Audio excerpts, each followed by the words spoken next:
ہوتا ہے کہ مغفرت کی دعا کرنا، اور جب انسانوں کی طرف درود کی نسبت کی جائے، یعنی ہم یہ کہیں کہ ہم درود بھیجتے ہیں، اس کا مطلب ہوتا ہے نبی کریم صلی اللہ علیہ وسلم کے لیے رحمت کی دعا کرنا۔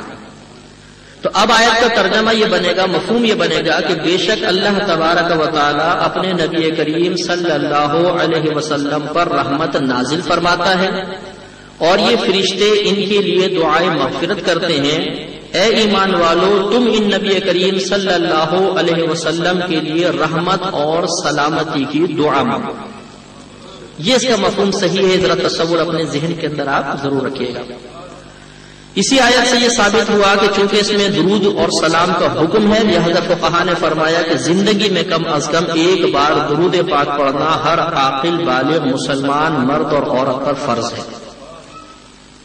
اور چونکہ اس میں دوام نظر آتا ہے، لیکن دوام کے اندر، دوام کا مطلب کہ جب بھی آپ نام اقدس سنیں درود پاک پڑھیں تو اس میں حرج محسوس ہوتا ہے، لہذا فقہاء نے ارشاد فرمایا کہ جب کسی مجلس میں بیٹھے ہوں اور پہلی مرتبہ نبی کریم صلی اللہ علیہ وسلم کا نام اقدس سنیں تو درود پاک پڑھنا واجب ہے، اور پھر جتنی مرتبہ بعد میں سنتے جائیں درود پاک پڑھنا افضل ہوتا ہے، مستحب ہے، باعث ثواب ہے، لیکن ترک کرنا گناہ نہیں۔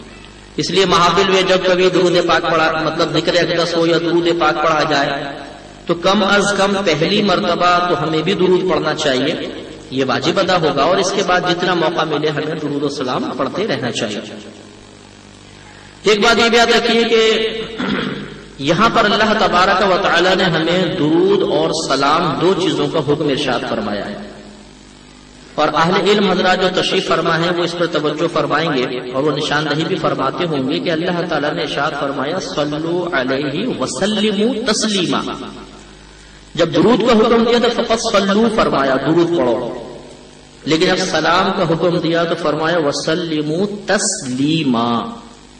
تسلیم مصدر ہے، سلموا فعل کا ہی تسلیم مصدر ہے، اور یہ قاعدہ ہوتا ہے کہ جب مصدر کو آگے ذکر کیا جائے تو یہ تین طرح کے فائدے دیتا ہے، یا تو تاکید کے لیے لایا جاتا ہے، یعنی بات کو پختہ کرنے کے لیے، یا کسی کی نوعیت بیان کرنا مقصود ہوتا ہے، یعنی مثال کسی کی دینی مقصود ہوتی ہے، اور یا عدد کا بیان، تعداد بیان کرنا مقصود ہوتا ہے۔ یہاں پر یہ تاکید کے لیے آیا ہے، اسی لیے آپ نے قرآن عظیم میں دیکھا ہوگا جب ترجمہ کرتے ہیں تو یوں کرتے ہیں کہ ان نبی پر درود اور خوب سلام بھیجو۔ سلام کے ساتھ خوب کا ترجمہ کیوں ہوتا ہے؟ اس لیے کہ مصدر آیا ہے تاکید کے لیے۔ اس سے یہ مسئلہ پتہ چل گیا کہ ہمیں ایسا کوئی درود استعمال کرنا چاہیے کہ جس میں درود بھی ہو اور سلام بھی ہو، تب اس آیت پر عمل ہو سکتا ہے۔ تو بعض حضرات یہ کہہ دیا کرتے ہیں کہ جی درود ابراہیمی سب سے افضل ہے، اسی کو پڑھنا چاہیے۔ تو درود ابراہیمی کی افضلیت کا کوئی بھی منکر نہیں ہو سکتا، یہ صحیح ہے، حدیث کریمہ میں ہے، نبی کریم صلی اللہ علیہ وسلم سے پوچھا گیا کہ یا رسول اللہ صلی اللہ علیہ وسلم سب سے افضل درود کون سا ہے؟ تو آپ نے فرمایا درود ابراہیمی، اس کی افضلیت کا کوئی انکار نہیں کر سکتا، لیکن اگر آپ فقط درود ابراہیمی ہی پڑھتے رہیں تو تا قیامت اس آیت کریمہ کے حکم پر عمل کی سعادت حاصل نہیں کر سکتے، کیونکہ درود ابراہیمی میں فقط درود ہے، سلام نہیں۔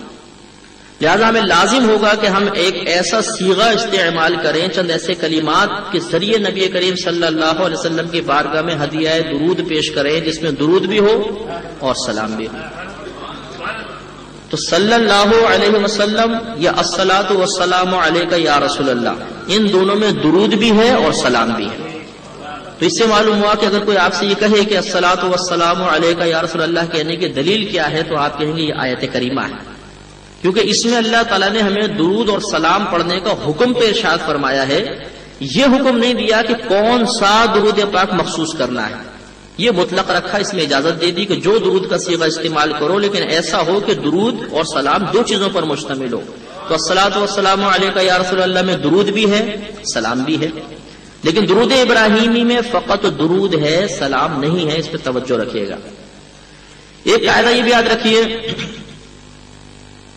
کہ یہ فقہ حنفی کی روح سے یہ قاعدہ مسلمہ ہے کہ جب قرآن پاک میں اللہ تبارک و تعالیٰ کوئی حکم بغیر کسی کنڈیشن کے بیان کرے، ساتھ کوئی شرط نہ لگائے، تو اس کو کہتے ہیں مطلق۔ اور اس کا حکم شرعی یہ ہوتا ہے کہ اس مطلق میں ہم اپنی رائے سے کوئی کنڈیشن نہیں لگا سکتے، قید نہیں لگا سکتے، اس کو مقید نہیں کر سکتے۔ مطلق کا مطلب آزاد، جو بغیر شرط سے آزاد ہے اس کو مطلق کہتے ہیں، جو شرط کے ساتھ مقید ہے، قید کیا گیا، اس کو مقید کہا جاتا ہے۔ تو جہاں مطلق ہوگا قرآن کا، ہم اپنے پاس سے اس کو مقید نہیں کر سکتے، یہ شرعی قاعدہ ہے۔ ہاں اگر آپ مقید کرنا چاہیں تو اس کے لیے آپ کو مشہور حدیث کریمہ لانی ہوگی، یا تو کوئی آیت کریمہ لائیں اس کے مقابلے میں جو اس کو مقید کر دے، یا کم از کم خبر مشہور لے کر آئیں۔ خبر مشہور اس حدیث پاک کو کہتے ہیں کہ ہر طبقے میں اس کو روایت کرنے والے کم از کم 3 راوی ہوں، اس سے کم نہ ہو، اسے خبر مشہور کہتے ہیں۔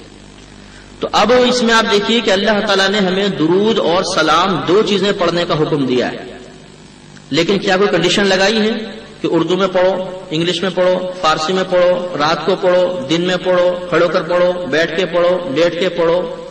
کوئی کنڈیشن نہیں ہے۔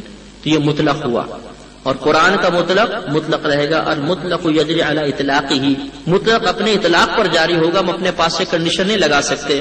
لہذا اس سے یہ ثابت ہوا کہ درود پاک چاہے اذان سے پہلے پڑھیں، چاہے اذان کے بعد پڑھیں، جمعے کی نماز سے پہلے پڑھیں، چاہے جمعے کی نماز کے بعد پڑھیں، چاہے اردو میں پڑھیں، چاہے عربی میں پڑھیں، چاہے انگلش میں پڑھیں، کھڑے ہو کر پڑھیں، بیٹھ کے پڑھیں، انفرادی طور پہ پڑھیں، چاہے اجتماعی طور پہ پڑھیں، اس سب کا حکم اسی آیت پاک سے ثابت ہے۔ اس لیے یہ پوچھنا کہ جمعے کی نماز کے بعد جو صلاۃ السلام پڑھا جاتا ہے یہ کس دلیل سے ثابت ہے، تو اسی آیت کریمہ سے ثابت ہے۔ کیونکہ مسئلہ نزاعی ہے اور اس کو بنا دیا گیا ہے، تو میں تھوڑی سی اور آپ کو وضاحت عرض کرتا ہوں اور آپ کی سمجھ میں مثال کے ذریعے آئے گا۔ ایک فوجی افسر تھا، اس کے 15-20 ماتحت تھے، قریب ایک گراؤنڈ تھا۔ فوجی افسر نے کہا تم سب جا گراؤنڈ میں چلو، میں ابھی آتا ہوں۔ وہ سب گراؤنڈ میں چلے گئے، ایک اس کونے میں گیا، دوسرا اس کونے میں، تیسرا کچھ اس کونے میں بیٹھ گئے، کچھ اس کونے میں، کچھ بیچ میں جا کر بیٹھ گئے۔ اب ایک ان میں سے فوجی کھڑا ہوا، اس نے کہا تم سب بیچ میں آ جاؤ۔ ساتھیوں نے پوچھا کیوں؟ کہا بس افسر نے کہا تھا گراؤنڈ میں آؤ، بیچ میں آ جاؤ۔ تو انہوں نے کہا کہ افسر نے تو فقط گراؤنڈ میں آنے کا کہا تھا، یہ تو نہیں کہا کہ اس کونے میں جاؤ، اس کونے میں نہ جاؤ، بیچ میں بیٹھو، جہاں مرضی بیٹھے۔ اس کا حکم ہم نے پورا کر دیا، اب ہم کسی بھی کونے میں بیٹھے، کسی بھی مقام پر بیٹھے، اس کا حکم پورا ہو رہا ہے۔ وہ کہتے ہیں نہیں بس تم درمیان میں آ کر بیٹھو۔ تو آپ سب جی شعور ہیں، بتائیے صحیح کون ہے، غلط کون ہے؟ جو بیچ میں آنے کے لیے لوگوں کو تنگ کر رہا ہے یہ درست ہے، یا جو یہ کہہ رہے ہیں کہ انہوں نے فقط گراؤنڈ میں جانے کا حکم دیا تھا، کوئی خاص مقام تو مخصوص نہیں کیا نا، یہ لوگ صحیح ہیں؟ بس اللہ نے فرمایا درود پڑھو، سلام پڑھو، کوئی مقام مخصوص کیا نہیں۔ اب کوئی کہے کہ نہیں مقام مخصوص ہے، یعنی اذان سے پہلے نہیں پڑھ سکتے، اس کے علاوہ پڑھ لو، اس نے خاص کر دیا، اور جو اس طرح خاص کرے وہ قابل گرفت ہے، آپ کی عقل اس کو تسلیم کر رہی ہے۔ لہذا معلوم یہ ہوا کہ جمعے کی نماز کے بعد صلاۃ السلام پڑھا جائے یا اذان سے پہلے درود و سلام پڑھا جائے، یہ سب اس آیت کریمہ کی اجازت سے ہی ہوتا ہے، لہذا اس میں شرعاً کوئی قباحت نہیں ہے۔ تو یہ تھوڑے سے آپ دلیل کے ساتھ اپنے جو ہمارے معمولات ہیں اس کو سمجھنے کی کوشش کریں۔ یہ باتیں تھوڑی سی آپ کو مشکل ضرور محسوس ہوں گی، لیکن ایک مرتبہ آپ اس کو راسخ فی ذہن کر لیں گے، ذہن میں بٹھا لیں گے، تو آپ کی دلیل قوی ہو جائے گی۔ ہم چاہتے ہیں کہ کوئی چٹپٹی قسم کی دلیل دی جائے۔ اب وہ ایک مقرر صاحب بیان کر رہے تھے، کہتے ہیں میں 11ویں ثابت کر سکتا ہوں۔ لوگ بڑے خوش ہوئے، جی کیسے؟ کہا کہ دیکھو میں چرپائی سے ثابت کروں گا۔ کس طرح؟ کہا کہ دیکھو ایک چرپائی ہے، اس کے 4 پائے ہو گئے اور 4 اس میں پٹیاں لگی ہیں 8، ایک اس کی جو پائے 3 ہے 9 اور پوری باندھ 10 اور لیٹنے والا 11 ثابت ہو گئی۔ نعرہ تکبیر، نعرہ رسالت، لوگ بڑے خوش۔ تو اس قسم کی دلیلیں وقتی طور پہ خوش تو کر دیتی ہیں، لیکن کیا اس کے ذریعے ہمارا اپنا قلب مطمئن ہوتا ہے؟ نہیں، نہ دوسرا اس سے کبھی مطمئن ہوگا، بلکہ اس کو اور زبانیں اعتراض دراز کرنے کا موقع ملے گا۔ لہذا الحمدللہ جتنے بھی معمولات اہل سنت ہیں یہ سب قرآن اور حدیث سے ثابت ہیں۔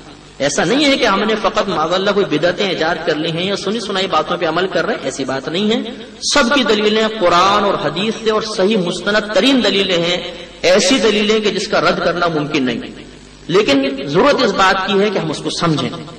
ہم ایک سنی گھرانے میں پیدا ہوتے ہیں، فاتحہ ہم کرتے ہیں، درود و سلام ہم پڑھتے ہیں، سب کام کرتے ہیں، لیکن جب کوئی آ کر ان معاملات پر ہم سے بحث کرنے لگتا ہے تو ہم چاروں شانے چت لیٹ جاتے ہیں۔ جتنے بھی آج آپ اکثر دیکھیں گے جن کو دیکھ کر ہم نفرت سے چہرہ پھیر لیتے ہیں، پہلے یہ اہل سنت والجماعت میں شامل تھے۔ وجہ کیا ہوئی کہ اپنے معمولات کو دلائل کے ساتھ نہ جانا، نہ جاننے کی کوشش کی۔ جب ایک مخالف شخص نے ان کے ذہن میں مخالفانہ دلائل ڈالے